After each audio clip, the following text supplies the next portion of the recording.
Graça e paz a todos, amém? Glória a Deus, mais uma vez, juntos estamos para compartilharmos a palavra do Senhor. No próximo domingo nós temos 2 cultos, um às 18 horas e outro às 20 horas, ok? Então domingo, 2 cultos, um às 18 e outro às 20. Nós temos falado no mês de agosto sobre o mês da intimidade. O nosso propósito tem sido estreitar o relacionamento das pessoas para com Deus, fazendo com que a intimidade possa nos mostrar uma direção mais precisa, que a intimidade possa revelar na nossa vida o que Deus tem planejado para cada um de nós. Nós nutrimos em todos os nossos relacionamentos, sejam eles interpessoais ou divino, sempre um grande nível de expectativas. E todas as expectativas correspondidas, são muito benéficas, prazerosas, mas toda expectativa não correspondida tem tendência a gerar algum nível de frustração, a não ser que tenhamos intimidade o suficiente para entender por que aquilo está sucedendo, por que é que não estamos recebendo e vivendo as coisas segundo a expectativa que tínhamos. O grande desafio não é ouvir o não de Deus. O grande desafio é saber ou ter intimidade o suficiente para entender por que é que Ele nos disse não. Por que é que Ele não restaurou o que eu queria que fosse restaurado, não abriu a porta que eu gostaria que fosse aberta. Nunca, ou na maioria das vezes, sempre temos a resposta, mas nem sempre entendemos, porque não temos a justificativa. Eu não estou dizendo que Deus tem que se justificar por aquilo que faz na nossa vida. Agora, é muito mais fácil de entender alguma coisa quando temos a intimidade de perguntar o porquê aconteceu ou o porquê não aconteceu. Eu tenho falado muito sobre relacionamento nesses últimos dias. E muitas pessoas ficam muito confusas, porque eu tenho procurado mostrar, principalmente nos relacionamentos interpessoais, que existem pessoas más, que existem pessoas ruins, que existem pessoas que precisamos evitar. No ambiente religioso, isso é muito difícil de ser dito e muito mais difícil de ser compreendido. Porque, na verdade, na essência em que fomos criados, todos nós somos bons. Mas há escolhas ao longo da nossa vida, onde vamos nos comportar de maneira boa ou ruim. Quem já não ouviu alguém dizer, não, todo mundo é bom, ruim é o diabo? E eu pergunto a você, qual problema você já teve diretamente com ele? Provavelmente você teve problema com alguém que ele usou para te atingir ou para fazer alguma coisa. A nível de relacionamento, temos até dificuldade de entender uma das coisas que mais procuramos, por exemplo, o amor, quer de nós mesmos, quer do próximo, ou quer de Deus. A Bíblia diz, amai a Deus sobre todas as coisas e amai ao seu próximo como a ti mesmo. Lembra disso? Ame a Deus sobre todas as coisas, isso é prioridade. E depois, ame o próximo como a ti mesmo. Nessa informação, o que recebemos é o seguinte: primeiro eu amo a Deus, depois eu me amo, e depois eu amo o próximo como a mim mesmo.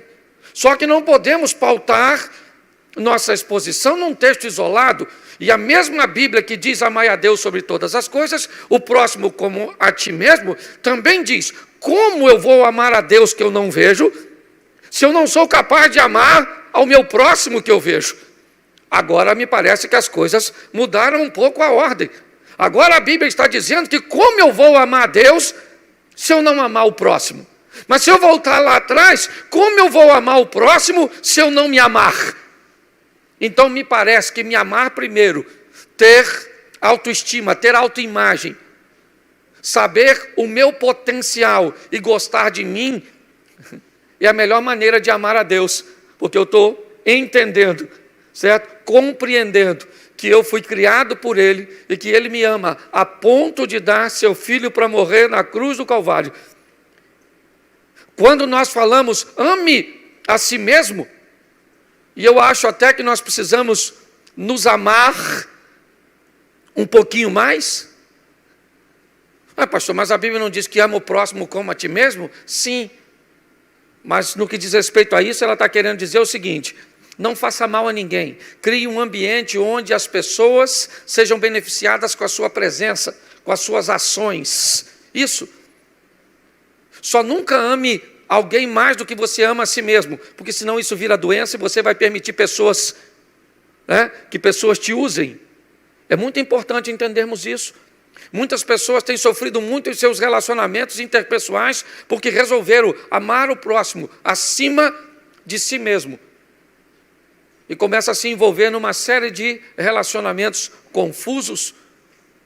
Eu quero compartilhar com você um dos exemplos que para mim é extraordinário no que diz respeito a relacionamento salutar.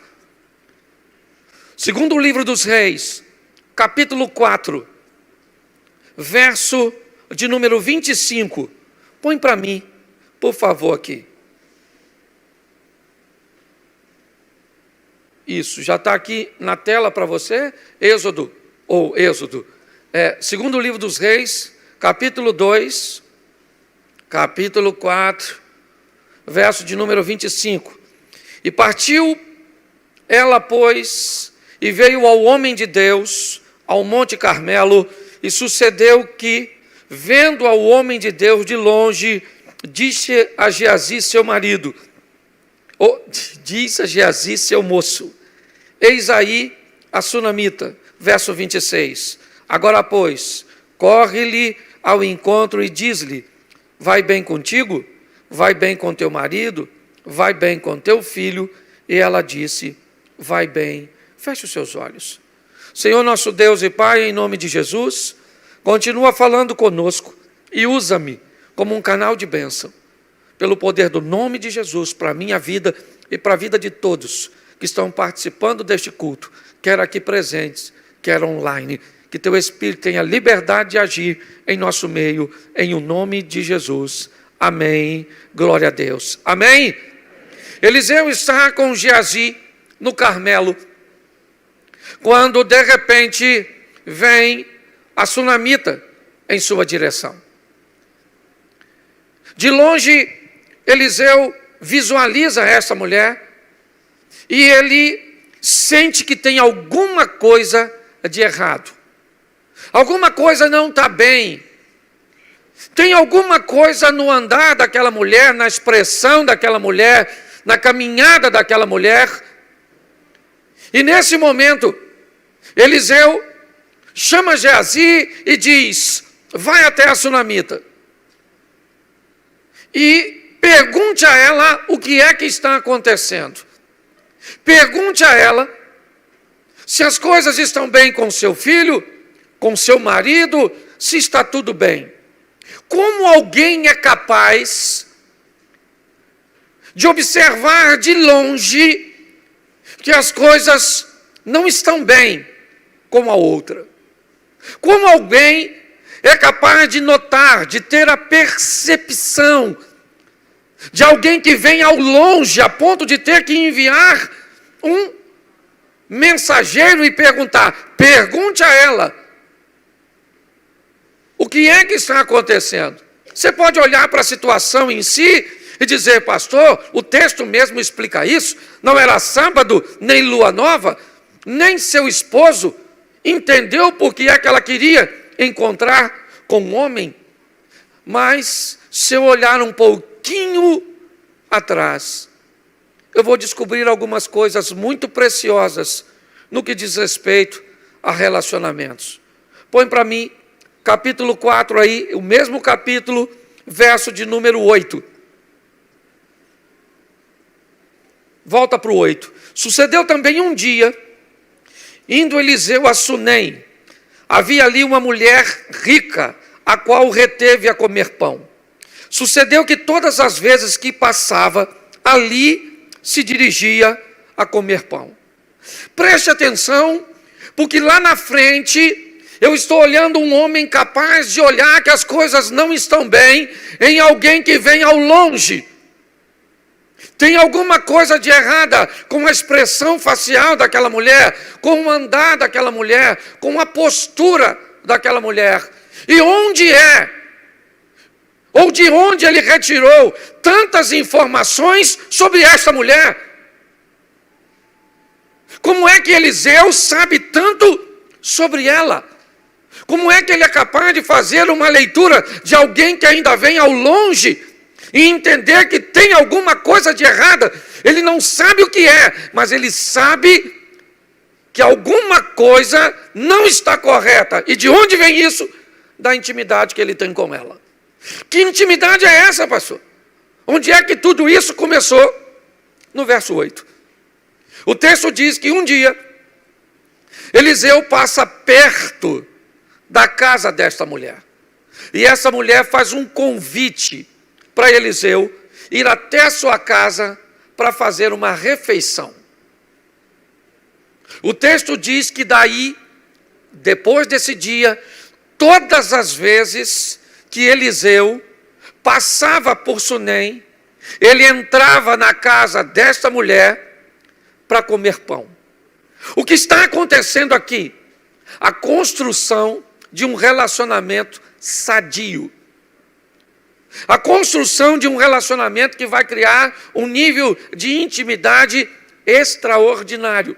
Relacionamentos sadios, sólidos, resistentes, salutares. Não acontecem da noite para o dia. Relacionamentos e intimidade são coisas que vão sendo construídas. Todas as vezes que vemos pessoas mergulharem de cabeças em relacionamentos que se iniciaram outro dia, ou de qualquer maneira, seja ele um relacionamento de amizade, seja ele um relacionamento de sociedade, seja ele um relacionamento conjugal, inevitavelmente, a probabilidade de isso dar errado é muito grande.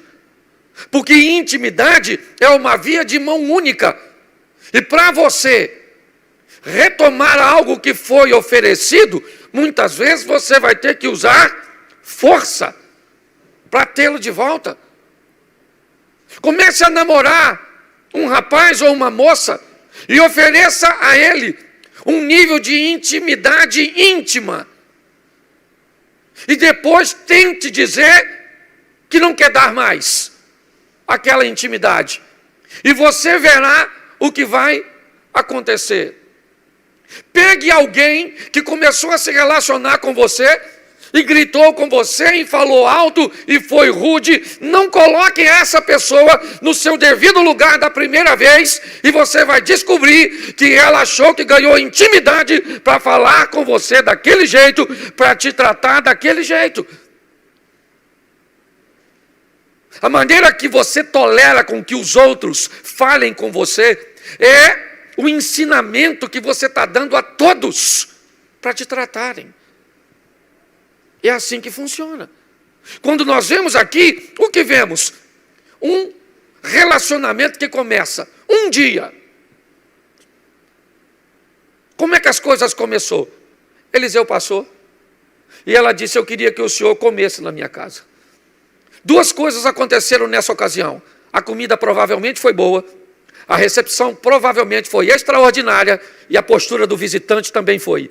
Porque relacionamento sadio acontece com postura adequada de ambas as partes. As coisas terminam bem porque começam bem.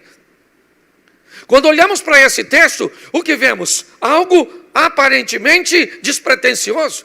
Um homem entra num ambiente para fazer um lanche e o texto diz, todas as vezes que passava lá, ele entrava para comer. Por quê? porque ele era bem-vindo para comer, sabia que seria bem recebido. É uma história que começa. Nossa história com Deus não é diferente, pois nós aqui não estamos falando de intimidade com pessoas. Nossa proposta é: seja íntimo de Deus, aproxime-se de Deus. E como se faz isso? De uma forma paulatina, unidirecional, crescente, mas madura. Por que muitas pessoas retrocedem? Porque mergulham de cabeça, porque só querem o bônus, mas não sabem o ônus. O quanto custa viver com Deus, o quanto custa ter uma vida digna diante do Senhor. O preço para nos salvar foi pago, mas o preço da santidade tem que ser pago por mim e por você. A Bíblia é bem clara: todo aquele que quiser vir após mim, negue-se a si mesmo, tome a sua cruz e siga-me.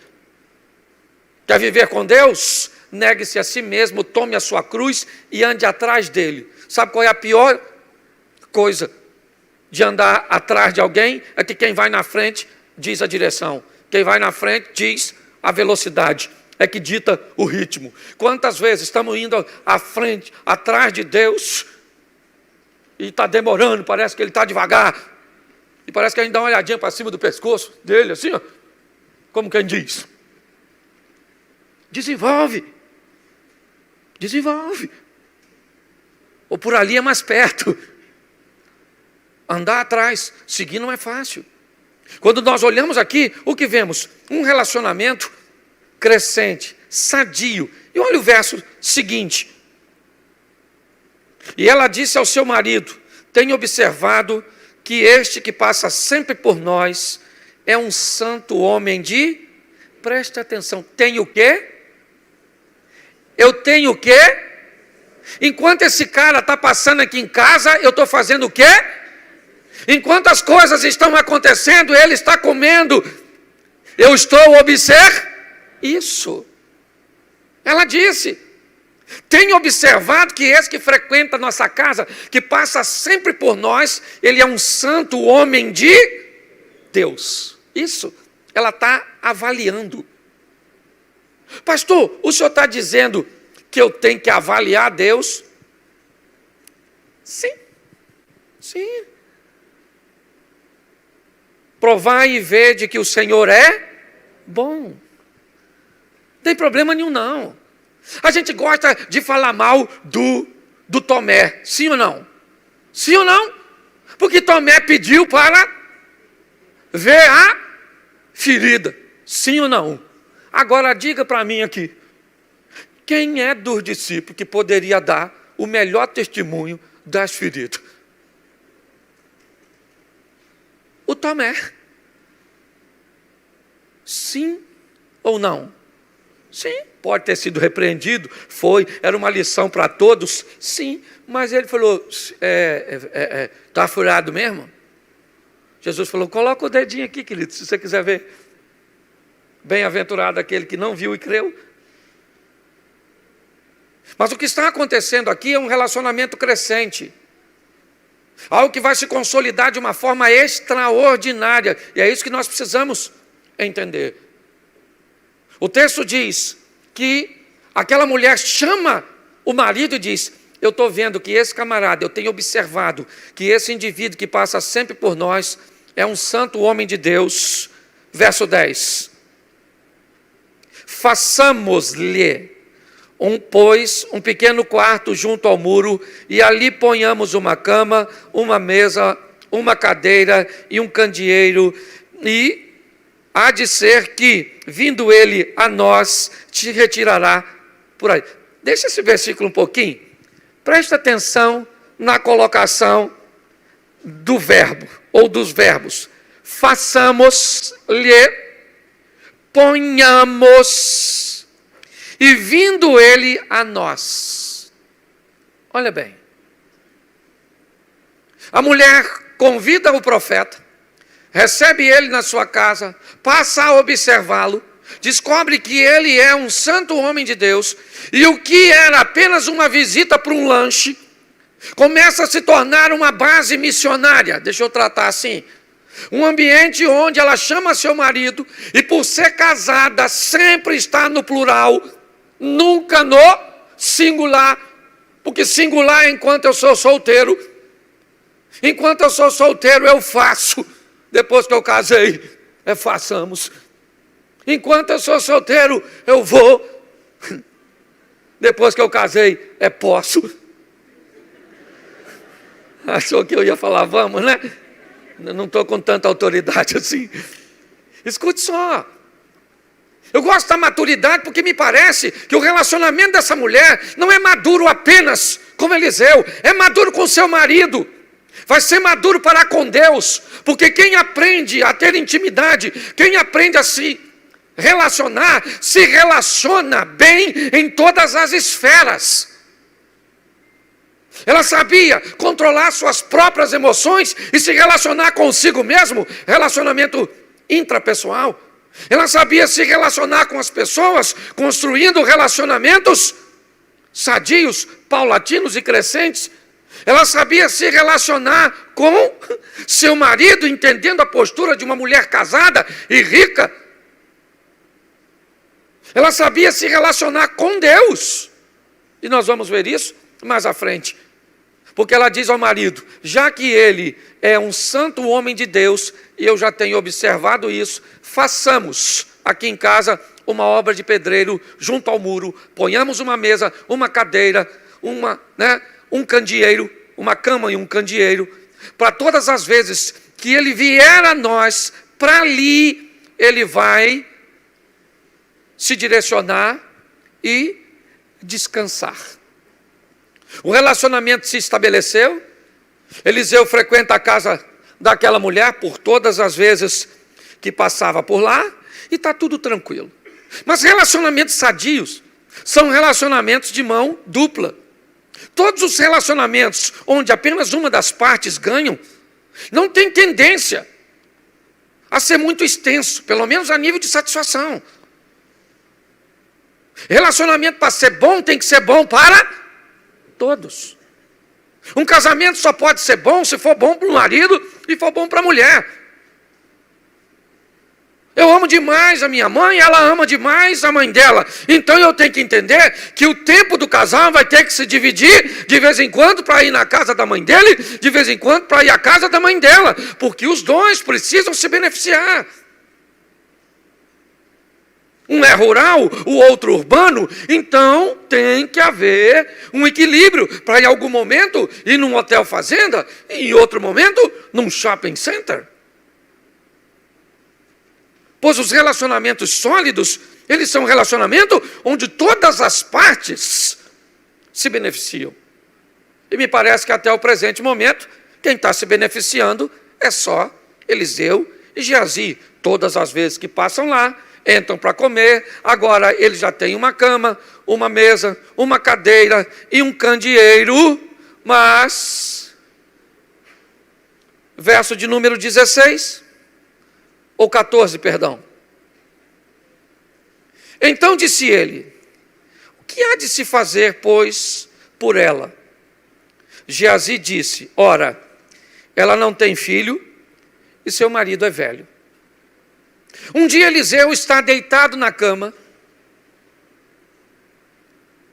e ele começa a pensar no que aquela mulher tem feito, em como ela tem recebido eles. Nunca pediu nada, não tinha um demônio na casa daquela mulher, não tinha uma dívida na casa daquela mulher, não tinha nenhum problema conjugal naquela mulher, na casa daquela mulher. O interesse daquela mulher de receber Eliseu era um interesse sadio, puro, porque viu nele a presença de Deus. Para aquela mulher, quando ela recebe o profeta, ela está recebendo o próprio Deus. E a Bíblia diz que aquele que recebe um profeta na qualidade de profeta, recebe galardão de profeta. Num determinado momento, Eliseu, e se você olhar a postura de Eliseu no que diz respeito a todas as coisas, por onde ele passou e o que fez, não é muito do feitio dele parar para observar uma situação dessa. Isso é praticamente único no profeta Eliseu. Ele está na cama dele, e para mim, quem faz para Deus, pode ter certeza que vai receber. Há um insight na mente de Eliseu,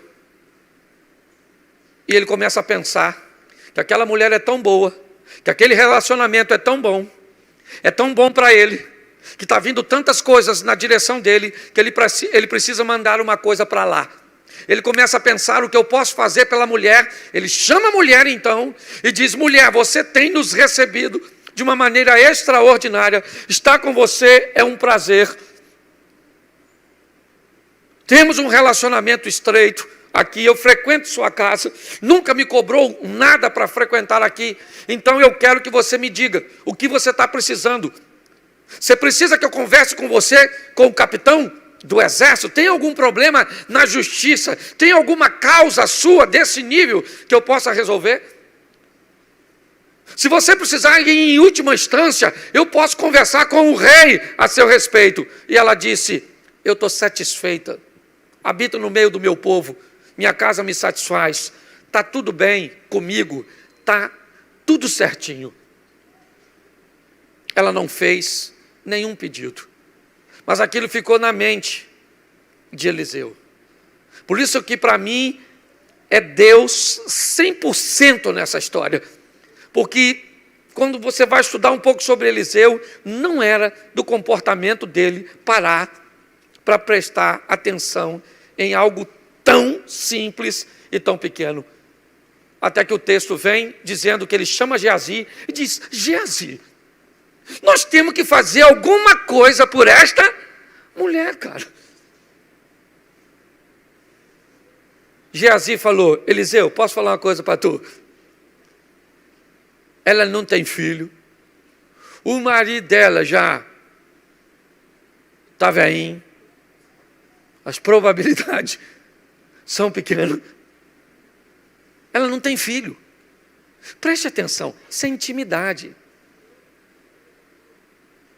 Geazi faz uma leitura de algo que estava faltando. A mulher disse: não falta nada, mas Geazi disse: falta. Essa mulher precisa de um filho. Ele começa a observar e ver. Por quê? Porque frequenta a casa dela, porque tem intimidade, sabe? Porque passa a observar. Não é somente ela que está observando. Não. Sabe aquele texto que eu li para você antes, né? E eu vi que ele era um homem de Deus. Não é só a sunamita que observa, Geazi também observa. E ele observou que ela não tinha filhos. Eliseu chama e diz: olha, você não tem filhos? E passado aproximadamente 1 ano, é o que ele vai dizer, depois você lê, porque fica mais fácil, você vai estar segurando um menino nos seus braços, um filho seu. E ela disse: não brinca comigo assim não. E o menino nasceu. Que coisa extraordinária. Ele cresce e um dia sente uma dor de cabeça e acaba indo a óbito. E aí então que ela pega um jumento e vai procurar Eliseu, e Eliseu de longe notou que tinha. O que tem de errado? Eu não sei. Mas ele é capaz de ler, de entender por causa do relacionamento. Você sabe o que as pessoas mais me procuram e me perguntam? Pastor, eu quero fazer a vontade de Deus, me diga o que eu tenho que fazer. O que eu tenho que fazer? Pastor, eu quero viver uma vida séria com Deus, eu quero agradar a Deus, eu quero ser fiel a Deus. E o que eu tenho que fazer? Que pergunta esquisita. Como assim o que você tem que fazer? Você não tem uma Bíblia? Você não sabe nada sobre santidade? Você não sabe nada sobre obediência? Mas espera aí, você não sabe o que Deus gosta que seja feito e não gosta que seja feito? Você não lembra o que Jesus disse? Que para se tornar familiar dele, quer irmã, irmão, mãe ou pai, tem que fazer? Você lembra que a expressão diz: todo aquele que fizer a vontade do meu Pai, esse é minha mãe, ou são minha mãe e meus irmãos? Que história é essa? Nós estamos falando para a gente, e muitas, na verdade, no início de uma caminhada. E que nesse início de caminhada ainda tem muita coisa para aprender. Mas estamos falando para muita gente que já tem 10, 20, 30 anos de caminhada. E até hoje me parece que está procurando um caminho para ser íntimo com Deus. Não pode.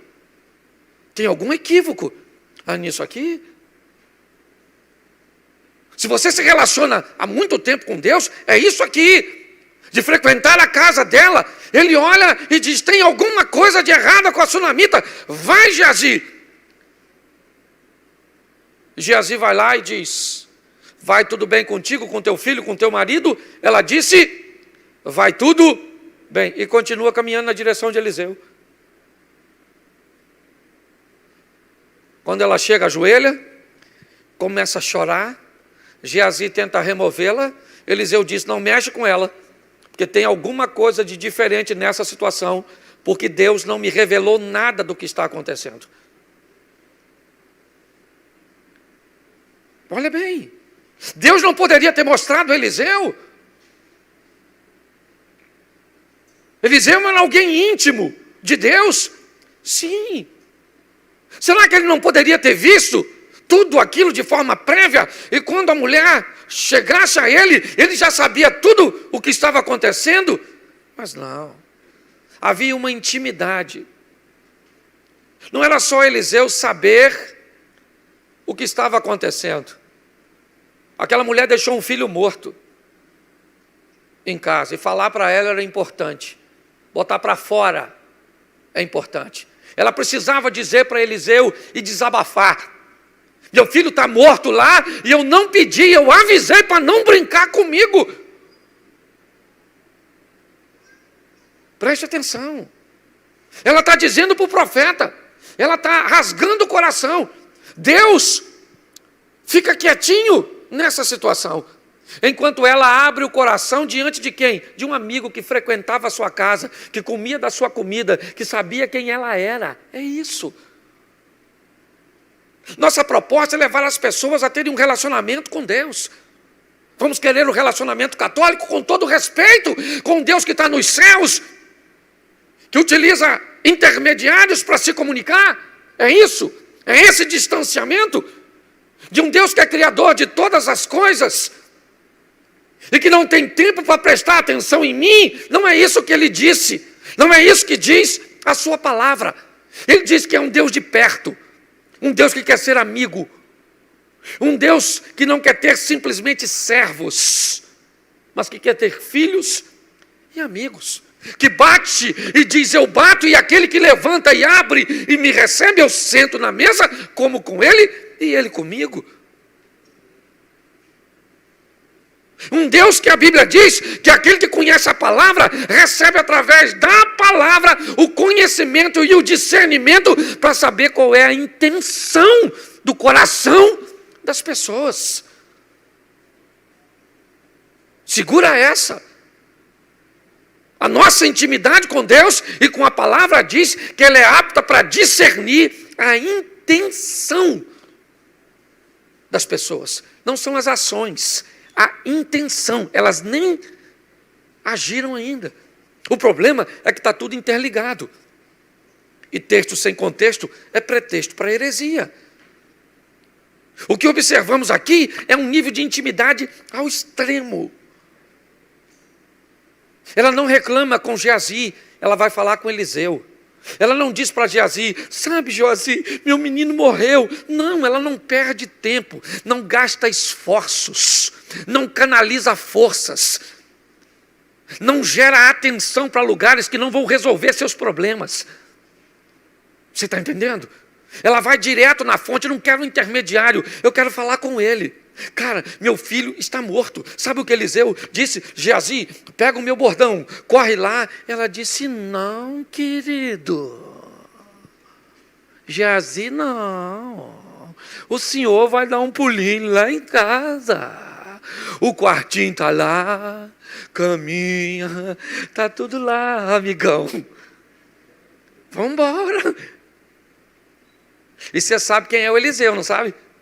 Você sabe que uns garotinhos que começou a rir chamando ele de calvo. Não vou nem falar para não traumatizar alguns ouvintes. Você sabe que o cara era duro, certo? E a mulher está lá, vamos lá em casa. E nem era dele. Botou Eliseu para casa. Chegou lá, eu imaginando Geazi com a expectativa do primeiro milagre dele. É hoje que eu arrebento. E o menino ressuscita. Eu imagino quando a mulher chegou com Eliseu, que Geazi falou: Eliseu, o bordão está fraco. O bordão caiu por terra, certo, Eliseu? Ela deve ter olhado para o Eliseu e falou assim: não valeu? Aqui o negócio é entre nós, é intimidade. Não blasfemou, não falou nada. Eu guardo a maturidade. Ela não tinha filho e não reclamou de ter, porque maturidade faz você ser feliz e estar satisfeito com o que tem. Entendeu? Eu gosto porque o filho morre, ela não bota. Ela foi lá falar com Eliseu, e brava, e com todo o direito. Mas pelo menos foi educada. Te pedi alguma coisa? Não gosto de brincadeira. Mas vamos lá em casa. O que ela está dizendo? Meu filho morreu, mas a porta da minha casa ainda está aberta para ti. Vamos dar um pulinho lá. Mas o que mais me encanta nisso é quando nós vamos lá para o capítulo 8. Seria legal se você fosse também. Capítulo 8, verso de número 1.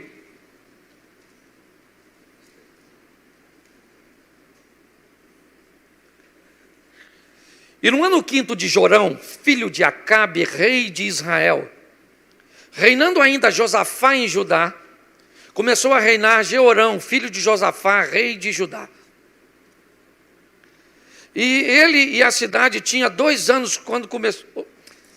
Era ele da idade de 32 anos quando começou a reinar, e 8 anos reinou em Jerusalém. Deixa eu te mostrar um pouquinho à frente para a gente ganhar tempo. Deixa eu usar aqui porque está pertinho, é fácil. Eu falei qual versículo? Capítulo? Deixa eu ver que eu estou meio, não sei se você reparou, mas eu estou meio lerdinho, citando uma coisa. É 8:1, não é? Que eu falei? E o que está aí?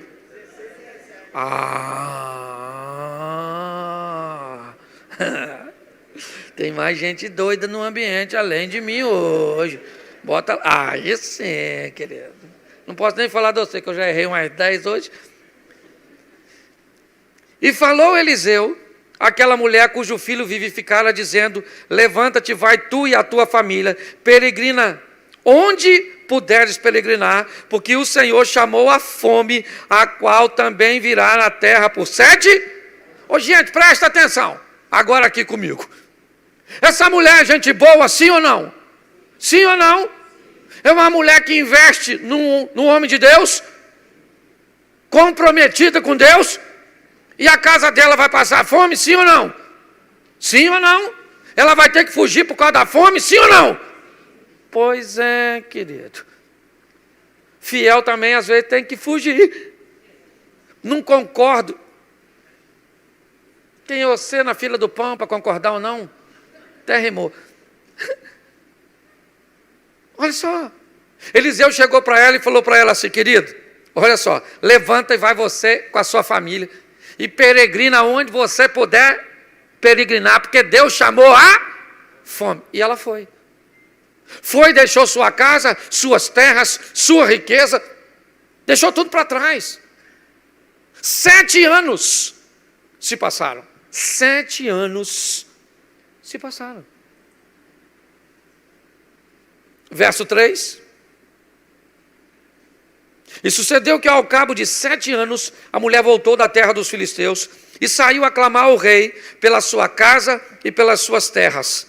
Verso 4. Ora, o rei falava a Geazi, moço do homem de Deus, dizendo: conta-me, peço-te todas as grandes obras que Eliseu tem feito. Eu acho isso muito legal. 7 anos depois vem a mulher voltando para casa, certo? Provavelmente com seu marido e com seu filho. E ela vem para conversar com o rei, para dizer para o rei, para devolver suas terras, porque quando a fome chegou, 7 anos atrás, ela teve que abandonar suas terras. E como vivia num ambiente de monarquia, na verdade as terras nunca foram dela. Mas nesse momento de abandono, volta para o poder real. E durante todo aquele período, o rei está gerenciando e administrando tudo. Deixa eu voltar aqui, só para você entender. Quando Eliseu perguntou a sunamita se ela queria que ele fizesse alguma coisa por ela, ele fez a segunda pergunta: posso eu falar alguma coisa a seu favor com o capitão do exército ou com o rei? Mas nesse texto, Eliseu não está. Quando a mulher está voltando para reclamar, Eliseu não está lá. Ele está vivo, é verdade, mas ele não está presente para interceder por ela, como faria se tivesse. Só que a Bíblia diz que ela recebe Eliseu na sua casa porque vê nele um homem de... E Deus está presente onde Eliseu não está. Você está entendendo? Seus relacionamentos e suas conexões, por melhor que sejam, não vão estar com você em todos os momentos, e nem serão capazes de resolver todos os seus problemas, mas Deus vai estar, e Ele pode resolver. Então eu não sei o que você está enfrentando hoje, em que esfera está. Eu sei que Deus pode intervir a seu favor. E sabe o que eu acho? Se Deus está no negócio, você lembra daquele texto que diz assim: todas as coisas cooperam para o bem daqueles que amam a... Isso, vamos parar por aí. Eliseu estava lá, sim ou não? Sim ou não? Não. Mas quem é que estava? O Geazi. Está batendo um papo com quem? Com o rei. A mulher quer falar com quem? Com quem? E por casualidade, o rei está conversando com Geazi. O que o rei pede a Geazi? Me fala assim, uma daquelas histórias extraordinárias do Eliseu. Verso 5. Sucedeu que, contando-lhe ele ao rei como vivificaram o morto. Que história Geazi resolve contar? A história da mulher com o filho que morreu. E quem é que está chegando? Olha que coincidência. Todas as coisas cooperam para o bem. Ele está falando: olha, a mulher tinha um menino, botou uma cama, isso, uma mesa, um candeeiro, isso. E Eliseu não notou, mas eu notei que ela não tinha filho. E tudo bem que foi ele que profetizou, mas eu estava na parada. E aquela coisa toda, que maravilhoso. O menino morreu, menino. Eu fui lá achando que ia me dar bem. O bordão falhou, porque não fui eu. E Eliseu chegou e ressuscitou. Nesse exato momento, eis que a mulher cujo filho vivificara chamou o rei e pediu a ele. Pensa, os dois conversando, e quem chega? A dona. Oh, majestade, eu queria vir aí, porque eu fugi daqui por causa da fome, 7 anos atrás, minhas terras ficou. Será que dá para devolver? Disse Geazi: meu senhor, é ela. Esse menino, bens a Deus, como cresceu. Esse menino é o falecido que não... Nem sei como é que explica isso. Esse menino que morreu. Menino, como é que você cresceu? Está forte, gordinho. Você está rindo, mas é sério. Olha bem. Você faz as coisas para pessoas, pessoas te recompensam bem, mas nem sempre, sim ou não? Sim ou não? Mas você faz para Deus, pode ter certeza que quando os homens não estiverem lá, Ele vai estar para intervir. Nesse momento, o rei deixa de conversar com a mulher ou com Geazi e fala com a dona: minha senhora, fala comigo como é que foi esse babado. E nada melhor que pedir uma mulher para contar uma história. Senta, majestade, porque acordei de manhã, já sei que alguma coisa não estava bem com aquele garoto. Olhei para ele assim e falei: esse menino está estranho. Mas o pai insistiu em levá-lo. Foram por volta das 7:30 da manhã. Porque mulher é assim, conta tudo tintim por tintim, no final ainda entra em detalhe.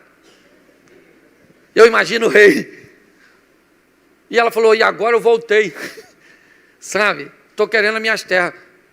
Ele chamou um de seus oficiais e disse: pega esta mulher, leva essa mulher, ela vai apontar quais são suas terras, devolva tudo a ela, e tudo aquilo que foi ganho, todo o lucro que se teve durante os 7 anos que ela ficou ausente, devolve para ela.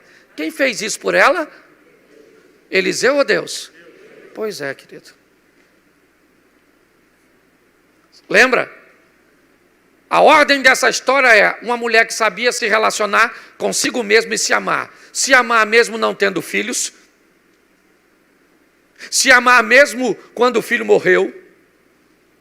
Se amar e fugir mesmo quando vivia uma vida de obediência. Mas essa mulher sabia amar ao próximo. E beneficiar alguém como beneficiou a Geazi e a Eliseu.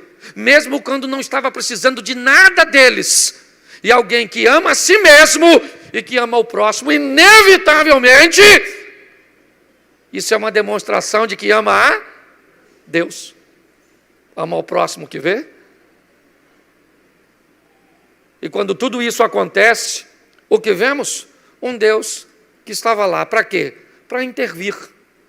A demonstração é: querida, a senhora não fez para Eliseu, fez para mim. Eliseu não está presente, mas eu estou, e eu vou devolver as suas terras. Eliseu não está aqui para falar com o rei, mas eu estou.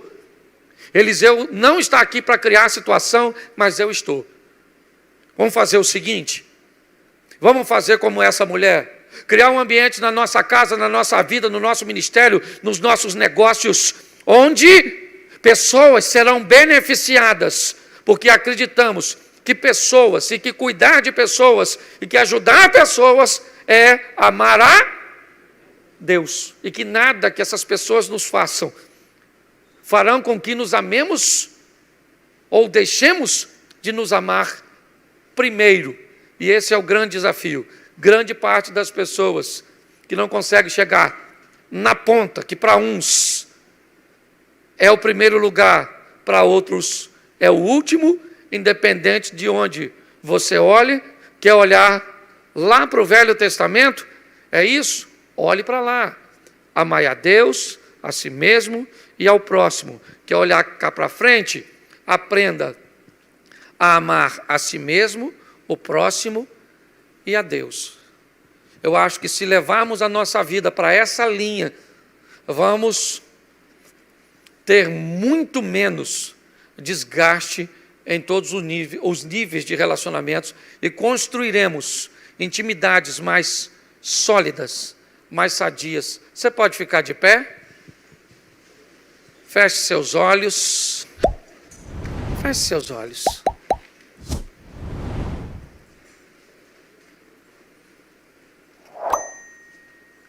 Senhor nosso Deus e Pai, em nome de Jesus, ensina-nos, ó Deus, ensina-nos, ó Deus.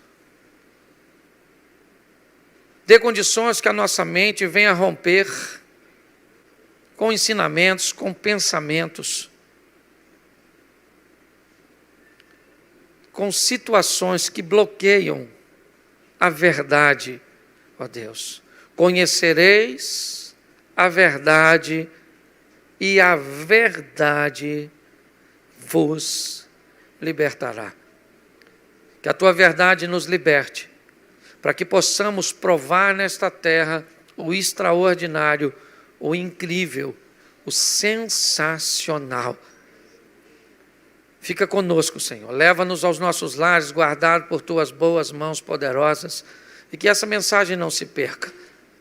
Que pessoas que estiverem em dúvidas no que diz respeito ao que ouviram, que busque, ó Deus, informações e falar contigo. Queremos ser íntimos de ti, ó Deus, porque o Senhor é onipresente. Isso já nos basta. Estar conosco em todo e qualquer lugar e situação. Abençoa cada um dos teus filhos e filhas. Leva-nos agora, guardado por tuas mãos poderosas. Que o grande amor de Deus, nosso Pai, a graça de nosso Senhor e Salvador Jesus Cristo e as duas consolações do Santo Espírito de Deus seja para com todo o povo do Senhor, e todos digam: vá em paz, Deus te abençoe, até domingo. Porque todo aquele que invocar o nome do Senhor será salvo. Como, pois, invocarão aquele em quem não creem? E como crerão naqueles de que não ouviram? E como ouvirão, se não há quem pregue? E como pregarão, se não forem enviados? Como está escrito: quão formosos os pés dos que anunciam o evangelho de paz, dos que trazem alegres novas de boas coisas. Mas nem todos têm obedecido ao evangelho, pois Isaías diz: Senhor, quem creu na nossa pregação? De sorte que a fé é pelo ouvir, e ouvir pela palavra de Deus. Romanos capítulo 10, versículo 13 ao 17.